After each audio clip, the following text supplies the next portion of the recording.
I really think that over the course of my career, the world has changed quite a bit, obviously. And I feel like we are being thrust into a whole new era. And that the context that helps us understand what's going on is if we go back 150 years before the Industrial Revolution, when customers and merchants really had to do business with one another on a first-name basis, that they really relied on the strength of those relationships and the trust that they had in them.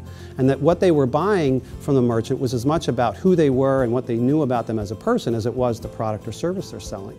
And so those relationships were really critical for their survival. We didn't have direct deposit at those days, we needed credit, and the merchants really depended on those customers for their survival in that community.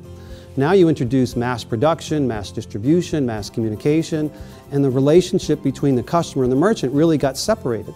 There were intermediaries, there were wholesalers, retailers, distributors, and the idea of having a direct relationship with those customers really went away. And so that introduced this kind of era of what I call the Middle Ages of marketing, where it was kind of mass messaging, I don't really know who's on the other end, and the notion of that relationship really was diminished. I feel like with the way technology has been introduced now, through digital communication and social networks, that we are going back to that pre-industrial emphasis on relationships. And that is kind of thrusting us into a relationship renaissance. It really calls on us to do business differently than we have for over 100 years.